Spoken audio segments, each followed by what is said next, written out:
며느리는 제가 죽는 날만 기다렸어요. 15억 받을 그날을요. 매일 효부 연기하면서 속으론 제 장례식 날짜를 계산했죠. 근데 며느리는 몰랐어요.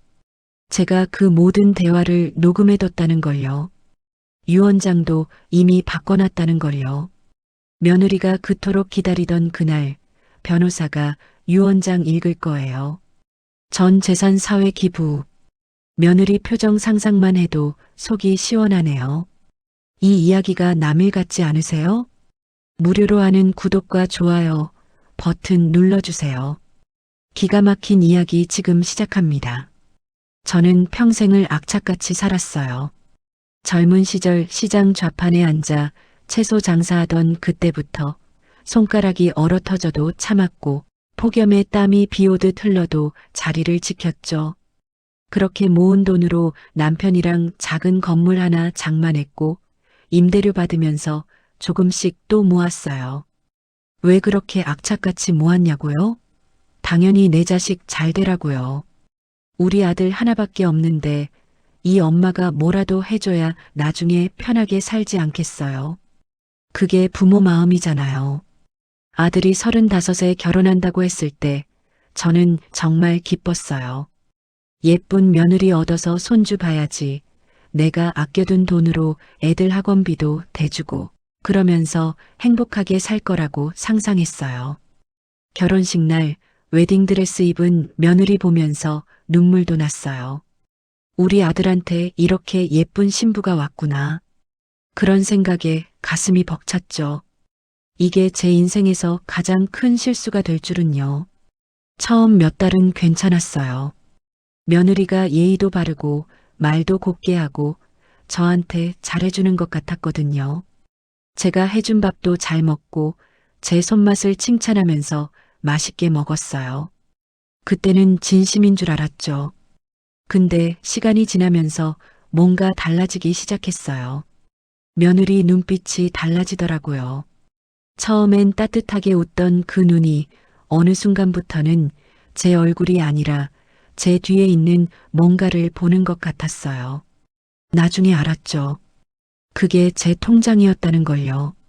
제일 먼저 달라진 건 집안 분위기였어요. 원래 이 집은 제가 주인이었어요. 당연하죠. 제가 평생 모은 돈으로 산 집인데. 근데 며느리가 들어오면서 조금씩, 정말 조금씩 제가 밀려나기 시작했어요. 며느리는 요즘 방식이라며 하나둘씩 자기 방식대로 집안일을 하겠다고 나섰어요. 김치 담그는 거, 집안 청소하는 것, 처음엔 공손하게 말했죠. 저는 좋은 거라고 생각했어요.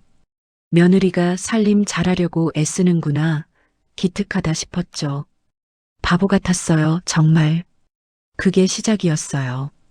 며느리가 집안일을 다 맡으면서 저는 할 게 없어졌어요.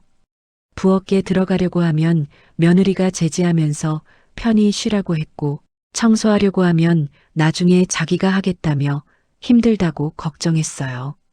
들으면 효부 같죠? 근데 그게 효심이 아니라는 걸 저는 너무 늦게 깨달았어요. 며느리가 집안일을 다 장악하면서 아들도 달라졌어요.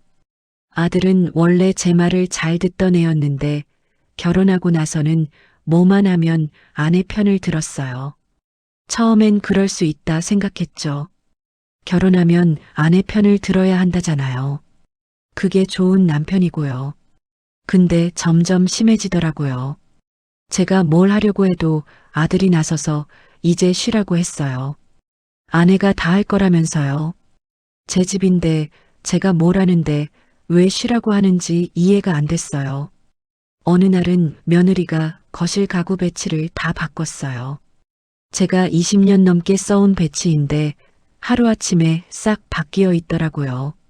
제가 왜 마음대로 바꾸냐고 했더니 아들이 대신 나서서 요즘 트렌드라며 집도 훨씬 넓어 보인다고 했어요. 그때 느꼈어요. 아, 내가 이 집에서 밀려나고 있구나. 평생 악착같이 모은 재산, 그 돈으로 산 집인데 정작 주인은 제가 아니라 며느리가 되어가고 있었어요. 돈보다 더 무서운 건 제 마음이 무너지고 있다는 거였어요. 이게 시작일 줄은 그때는 정말 몰랐답니다.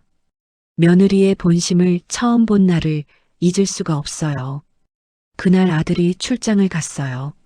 3박 4일 일정이었죠. 저는 며느리랑 단둘이 지내는 것도 좋겠다 싶었어요. 더 친해질 수 있는 기회잖아요. 근데 아들이 집을 나서자마자 며느리 태도가 완전히 바뀌었어요. 아침에 일어나서 식탁에 앉았는데 며느리가 밥을 안 차린 거예요. 원래는 제가 일어나기 전에 아침상을 다 차려놨는데 말이죠. 제가 부엌에 들어가니까 며느리가 혼자 토스트 먹고 있더라고요.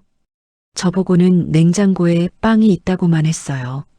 예의상 함께 먹자는 말도 없이요. 그때부터였어요.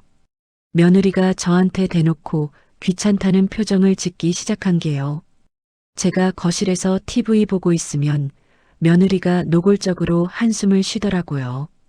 방에서 전화 통화하는 소리가 들렸는데 친구한테 시어머니 때문에 집에서 편할 날이 없다고 하는 거예요. 저는 그냥 조용히 TV만 보고 있는데 말이죠. 며느리가 제 방 앞을 지나가면서 혀를 차는 소리도 들었어요. 아들 있을 때는 절대 안 그랬는데요. 며느리가 거실에서 통화하는 걸 우연히 들었는데 내용이 정말 충격적이었어요. 며느리는 친구한테 시어머니가 집에 맨날 있어서 자기가 주인인지 손님인지 모르겠다고 했어요. 근데 참아야 한다고 했죠. 그 집이랑 건물 생각하면 이 정도는 참을 만하다면서요. 제 심장이 덜컥 내려앉았어요. 며느리가 저를 참는 대상으로 본다는 것도 충격인데 더 충격적인 건 그 다음 말이었어요. 며느리는 건물이 시가로 얼마인지 계산하면서 10억은 넘을 거라고 했어요. 거기다 예금까지 합치면 완전 대박이라고요. 시어머니가 일찍 돌아가시면 좋겠는데 너무 건강해서 문제라고 했어요. 80까지는 사실 것 같은데 그때까지 참으려니까 진짜 미치겠다고요. 저는 그 자리에서 몸이 얼어붙었어요. 며느리가 제 죽음을 기다리고 있었던 거예요. 그것도 재산 때문에요. 더 끔찍한 건 며느리가 구체적으로 계산까지 하고 있다는 거였어요. 며느리는 제 나이가 72이니까 평균 수명까지 한 10년 정도 남았다고 계산했어요. 그동안은 최대한 잘해주는 척 해야 한다고 했죠. 유언장에 자기 이름을 꼭 넣어야 하는데 아직은 남편 이름으로만 되어 있을 거라면서요. 그래서 매일 효부 코스프레 중이라고 했어요. 제가 평생 모은 재산이요. 며느리한테는 그냥 타이머가 돌아가는 숫자에 불과했던 거예요. 며느리는 친구랑 통화하면서 계속 웃었어요. 마치 자기가 얼마나 똑똑한지 자랑하듯이요. 며느리는 매일 아침 제 방에 들어가서 아침 인사하는 것도 속으론 오늘도 살아계시네 하는 생각을 하면서 한다고 했어요. 아들이 출장에서 돌아온 날 며느리는 또 완벽한 효부로 돌아왔어요. 현관문 열리는 소리 나자마자 부엌으로 뛰어가서 저한테 오늘 저녁 준비하겠다며 편히 쉬라고 했어요. 아들 앞에서는 제 어깨도 주물러주고 제 얼굴이 안 좋은 것 같다며 걱정하는 척했어요. 아들은 그런 며느리 보면서 효부라며 흐뭇해하더라고요. 저는 그 모습을 보면서 소름이 돋았어요. 머릿속에서 며느리 목소리가 계속 맴돌았어요. 일찍 돌아가시면 좋겠다는 말, 10년은 참아야 할 것 같다는 말, 효부 코스프레라는 말. 제가 평생 모은 재산이요. 사랑하는 아들한테 물려주려고 악착같이 모은 그 돈이 며느리한테는 제 목숨과 교환할 숫자였던 거예요. 더 무서운 건 아들이 전혀 눈치를 못 채고 있다는 거였어요. 아들은 며느리가 진짜 효부인 줄 알고 있었거든요. 제가 말해줘야 하나 고민했지만 증거도 없는데 누가 믿어주겠어요. 오히려 며느리가 눈물이라도 보이면 아들은 100% 며느리 편을 들게 뻔했어요. 그날 밤부터 제 노년의 삶은 완전히 달라졌어요. 편안해야 할 내 집이 매일 며느리 눈치를 봐야 하는 감옥이 되어버렸거든요. 며느리의 본심을 안 뒤로 저는 매일이 지옥 같았어요. 아들 앞에서 착한 며느리 연기하는 거 보면 속이 뒤집혔지만 제가 뭐라고 할 수도 없었죠. 그러던 어느 날 정말 우연한 일이 생겼어요. 제가 요즘 귀가 잘 안 들려서 보청기를 샀거든요. 그런데 그 보청기가 최신형이라 녹음 기능이 있었어요. 저는 그런 기능이 있는 줄도 몰랐어요. 그날도 평소처럼 보청기를 끼고 있었는데 실수로 녹음 버튼을 눌렀나 봐요. 오후쯤 됐을 때 며느리 친구가 집에 놀러 왔어요. 저는 방에 들어가서 쉬고 있었고 며느리는 친구랑 거실에서 커피 마시면서 수다 떨었죠. 제 방문이 살짝 열려 있어서 소리가 다 들렸어요. 아니, 정확히는 제 보청기에 다 녹음이 되고 있었던 거죠. 처음엔 그냥 일상적인 얘기였어요. 드라마 얘기, 연예인 얘기, 맛집 얘기. 그러다가 친구가 시어머니랑은 어떠냐고 물었어요. 며느리는 힘들다고 진짜 미치겠다고 했어요. 근데 참아야 한다고 했죠. 돈 생각하면요. 친구가 웃으면서 역시 며느리답다고 했어요. 그리고 며느리가 본격적으로 입을 열기 시작했어요. 며느리는 제 재산이 얼마인지 계산하면서 건물 하나에 예금까지 합치면 15억은 될 거라고 했어요. 남편도 정확히는 모르는데 자기가 몰래 서류 뒤져봤다고 했어요. 제 심장이 쿵쿵거렸어요. 며느리가 제 서류를 몰래 뒤졌다는 거잖아요. 며느리는 자기가 지금 장기 투자 중이라고 했어요. 시어머니한테 계좌해주는 척하면서 유언장에 자기 이름도 넣게 만들 거라고요. 지금은 남편 이름으로만 되어 있을 텐데 진짜 며느리로 생각하게끔 만들어야 한다고 했죠. 친구가 무섭다며 웃었어요. 며느리도 따라 웃더라고요. 며느리는 무서운 게 아니라 현실적인 거라고 했어요. 어차피 시어머니 나이가 70 넘었으니 길어야 한 10년이라고요. 그 10년만 참으면 15억 받는 거라면서 1년에 1억 5천씩 버는 셈이라고 했어요. 이 정도면 참을 만하다고요. 제가 며느리한테 숫자였다는 건 알았지만 이렇게까지 구체적으로 계산하고 있을 줄은 몰랐어요. 그런데 더 충격적인 말이 나왔어요. 며느리는 솔직히 시어머니가 좀 빨리 돌아가셨으면 좋겠다고 했어요. 70에 돌아가시나 80에 돌아가시나 어차피 받을 건 똑같은데 자기는 10살 더 젊을 때 그 돈 받고 싶다고 했어요. 50 전에 부자 되고 싶다고요. 친구가 그래도 그런 말은 좀 심하지 않냐며 말렸지만 며느리는 태연했어요. 며느리는 사실이 뭐가 나쁘냐고 했어요. 시어머니도 이제 할 일도 없고 그냥 집에서 TV나 보고 밥 먹고 자는 게 사는 건지 의문이라고 했어요. 차라리 편하게 가시는 게 본인한테도 나을 거라고요. 친구가 그래도 그렇지 않냐고 했지만 며느리는 어디 아프기라도 하면 얼마나 좋겠냐고요. 그럼 자연스럽게 요양병원 보내고 자기는 집에서 자유롭게 살 수 있다고요. 제 손이 부들부들 떨렸어요. 며느리가 제가 죽기를 바라고 있었던 거예요. 며느리 말은 계속 이어졌어요. 요즘 제 건강검진 결과 보니까 혈압이 좀 높더래요. 그래서 며느리가 일부러 짜게 요리한다고 했어요. 알아채지도 못하게 조금씩만 건강에 안 좋은 거 알면서도요. 저는 그 순간 온몸에 소름이 돋았어요. 며느리가 저를 일부러 친구가 진짜 놀란 목소리로 그건 너무 심한 거 아니냐고 했어요. 며느리는 웃으면서 심한 게 아니라 똑똑한 거라고 했어요. 어차피 노인은 혈압 관리 안 하면 뇌졸중 올 수도 있고 자연사처럼 보이는 거라고요. 자기는 그냥 음식 좀 짜게 했을 뿐인데 그게 무슨 죄냐고 했어요. 친구가 그래도 말렸지만 며느리는 걱정 말라고 했어요. 티 안 나게 조금씩만 하는 거고 남편 앞에서는 어머니 건강 챙겨드려야 한다며 효부 연기 완벽하게 하고 있으니까요. 남편은 자기를 천사로 알고 있다고 했어요. 저는 방에서 손으로 입을 막았어요. 비명이 나올 것 같았거든요. 며느리는 끝까지 태어냈어요.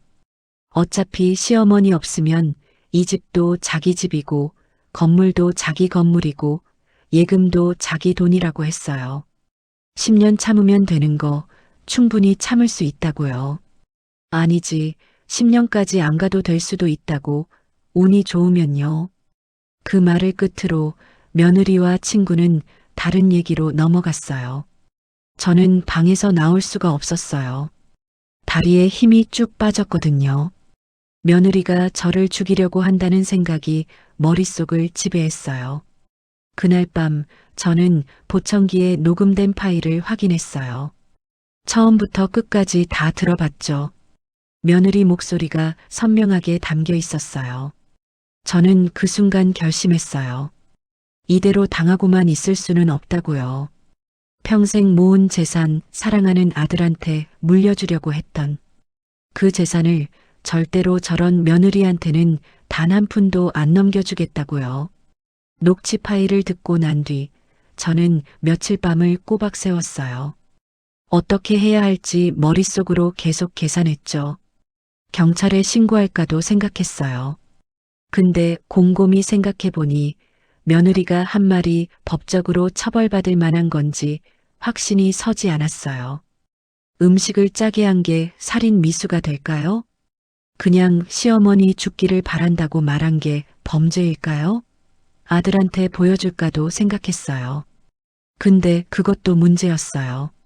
아들이 과연 믿어줄까요? 며느리가 눈물이라도 보이면서 오해라고 농담이었다고 하면 아들은 100% 며느리 편을 들게 뻔했거든요. 고민 끝에 저는 다른 방법을 선택했어요. 조용히 움직이기로 한 거죠. 다음 날 저는 혼자 변호사 사무실을 찾아갔어요. 아들이 일하러 가고 며느리가 친구 만나러 나간 틈을 타서요. 변호사 선생님한테 제 상황을 다 설명했어요. 며느리가 한 말, 녹취 파일, 전부 다요. 선생님은 심각한 표정으로 녹취를 들었어요. 며느리가 실제로 저한테 해를 끼칠 의도가 있었던 것 같다고요. 저는 그 말을 듣고 오히려 마음이 편해졌어요. 제가 과민 반응한 게 아니라 정말 위험한 상황이었다는 게 확인됐으니까요. 제가 이걸로 며느리를 고소할 수 있냐고 물었을 때 선생님이 고개를 저었어요. 그때 선생님이 다른 제안을 했어요. 유언장을 수정하는 게 어떻겠냐고요. 조건부로요. 선생님 설명에 따르면 유언장에 특정 조건을 붙여서 그 조건이 충족되지 않으면 상속이 무효가 되게 만들 수 있다는 거예요. 예를 들어 며느리의 녹취 내용이 사실이라는 게 밝혀지면 상속을 무효로 한다든지 아니면 며느리가 이혼하지 않은 상태에서 아들이 재산을 상속받으면 며느리도 자동으로 재산 일부를 받게 되니까 그런 경우를 막는 조항을 넣을 수도 있다고 했어요. 유언장에 며느리의 부적절한 행위가 밝혀질 경우 상속 무효라는 조항을 넣으면 된다고요. 그리고 제가 돌아가신 후 녹취가 공개되도록 장치를 해두면 되고요. 저는 그 자리에서 결정했어요. 선생님과 함께 새 유언장을 작성했어요. 첫째, 제 전 재산은 아들에게 상속한다. 둘째, 단 며느리가 저에게 부적절한 행위를 했다는 증거가 발견될 경우 상속은 즉시 무효가 된다. 셋째, 상속이 무효가 될 경우 제 전 재산은 사회복지법인에 기부한다. 넷째, 제 사망 후 일주일 뒤 보관 중인 녹취 파일이 가족들에게 공개되도록 한다. 선생님은 이 내용을 법적으로 완벽하게 만들어줬어요. 며느리가 어떤 변명을 해도 소용없게끔요. 녹취 파일을 어디에 보관할 거냐고 물으시길래 제 안전금고에 넣어두겠다고 했어요. 그리고 선생님께도 사본을 하나 드렸죠. 선생님은 제가 돌아가시면 이 유언장과 녹취 파일을 공개하겠다고 약속했어요. 모든 게 완벽하게 준비됐어요. 집으로 돌아오는 길에 제 마음이 이상하게 편안했어요. 이제 며느리가 뭘 하든 저는 대비가 되어 있으니까요. 며느리가 제 죽음을 기다린다면 저도 그날을 준비하면 되는 거죠. 집에 도착했을 때 며느리가 마침 들어오더라고요. 쇼핑백을 들고요. 며느리는 제가 어디 다녀왔냐고 물었어요. 저는 잠깐 산책 좀 했다고 대답했어요. 며느리는 혼자 다니시면 위험하다며 다음엔 자기한테 말하라고 했어요. 자기가 모셔다 드리겠다고요. 저는 웃으면서 고맙다고 우리 며느리 참 효자라고 했어요. 며느리도 웃었어요. 저도 웃었죠. 우리 둘 다 가면을 쓴 채로요. 그날 저녁 며느리가 만든 저녁을 먹으면서 저는 생각했어요. 며느리가 일부러 짜게 했을 음식을요. 예전 같았으면 무서워서 못 먹었을 텐데 이제는 담담하게 먹을 수 있었어요. 이미 준비는 끝났으니까요. 며느리가 제 죽음을 기다리는 동안 저는 며느리의 파멸을 준비해뒀으니까요. 며느리는 몰랐겠죠. 자기가 한 말 한마디 한마디가 전부 녹음되어 있고 그게 법적 증거로 보관되어 있다는 거요. 저는 그날 밤 처음으로 푹 잤어요. 반격 준비는 끝났으니까요. 그렇게 3년이 흘렀어요. 3년 동안 며느리는 계속 효부 연기를 했고 저는 그 연기를 조용히 지켜봤죠. 며느리는 매일 아침 제 방에 들어와서 인사했고 제 건강을 챙기는 척했고 아들 앞에서는 완벽한 아내이자 며느리였어요. 저는 그 시간 동안 제 삶을 정리했어요. 그러던 어느 날 제가 갑자기 쓰러졌어요. 뇌졸중이었어요. 병원에 실려갔을 때 의사 선생님이 심각한 표정으로 혈압이 너무 높았던 것 같다고 했어요. 평소에 짜게 드셨냐고 물었죠. 아들이 고개를 저으면서 아내가 어머니 건강 생각해서 싱겁게 요리한다고 했다고 했어요. 그 순간 며느리 표정을 봤어요. 살짝 당황한 표정이었죠. 며느리는 제가 괜찮냐며 자기가 더 신경 썼어야 했다며 걱정하는 척했어요. 연기가 정말 완벽했어요. 다행히 저는 살았어요. 한 달 동안 입원했다가 퇴원했죠. 몸은 많이 약해졌지만 정신은 멀쩡했어요. 며느리는 정말 걱정 많이 했다며 이제 자기가 더 잘 챙겨드리겠다고 했어요. 저는 며느리 눈을 똑바로 봤어요. 그 눈 속에서 실망을 봤죠. 제가 죽지 않고 살아온 것에 대한 실망을요. 그날 밤 저는 변호사 선생님께 전화했어요. 이제 공개할 때가 된 것 같다고 했어요. 선생님이 지금 공개하겠냐고 물었어요. 유언장에는 제가 돌아가신 후로 되어 있는데요. 저는 제가 거의 죽을 뻔했다고 다음에는 정말 죽을 수도 있다고 했어요. 살아있을 때 직접 보고 싶다고요. 일주일 후 저는 거실에 가족을 모았어요. 아들과 며느리 그리고 변호사 선생님까지요. 아들이 걱정스러운 표정으로 무슨 일이냐고 물었어요. 며느리도 순한 양 같은 얼굴로 제 옆에 앉았죠. 저는 천천히 입을 열었어요. 오늘 너희한테 들려줄 게 있어서 모았다고요. 잘 들어보라고요. 변호사 선생님이 녹음기를 꺼냈어요. 그리고 재생 버튼을 눌렀죠. 며느리 목소리가 거실에 울려 퍼졌어요. 시어머니가 좀 빨리 돌아가셨으면 좋겠다는 말, 건물이 시가로 10억은 넘는다는 계산, 일부러 짜게 요리한다는 고백. 녹음이 흘러나올수록 며느리 얼굴이 하얗게 질렸어요. 아들은 입을 벌린 채 며느리를 쳐다봤고요. 3분짜리 녹음이 끝났을 때 거실은 완전히 얼어붙었어요. 아들이 떨리는 목소리로 며느리에게 이게 뭐냐고 물었어요. 며느리는 울면서 그냥 농담이었다고, 친구랑 그냥 막 한 소리였다고 했어요. 저는 차갑게 말했어요. 3년 동안 일부러 짜게 요리한 게 농담이냐고, 제가 빨리 죽기를 바란 게 농담이냐고요. 며느리는 정말 죄송하다며 잘못했다며 다시는 안 그러겠다며 빌었어요. 선생님이 제 새로운 유언장을 읽어줬어요. 유언장 내용이 읽혀질수록 며느리와 아들 얼굴이 더 창백해졌어요. 아들이 제 손을 잡았어요. 아들은 이건 너무 심한 거 아니냐고 자기 잘못도 있지만 기회를 달라고 했어요. 이혼하고 저만 모시겠다고요. 며느리가 놀라서 아들을 봤어요. 아들이 며느리한테 소리쳤죠. 우리 엄마한테 이렇게까지 한 줄 몰랐다고요. 아들이 다시 제게 애원했죠. 자기가 잘못했다고 제발 용서해 달라고요. 그 후로 매일이 똑같았어요. 아들과 며느리가 제게 빌고 또 빌었어요. 며느리는 매일 무릎 꿇고 용서를 빌었고 아들은 이혼까지 하겠다고 했죠. 하지만 저는 마음을 바꾸지 않았어요. 미안하지만 제 결정은 변함없고 재산은 전부 사회에 기부할 거라고 너희한테는 단 한 푼도 안 준다고요. 며느리가 절규했어요.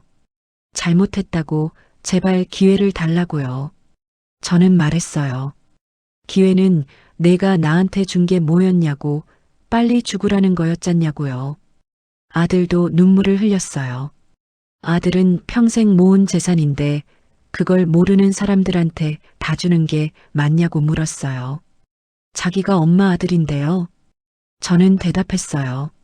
내가 내 아들이라는 걸 잊어버린 건 누구였냐고, 와이프 편만 든 건 누구였냐고요. 그 후로도 몇 달 동안 아들과 며느리는 계속 제게 잘했어요.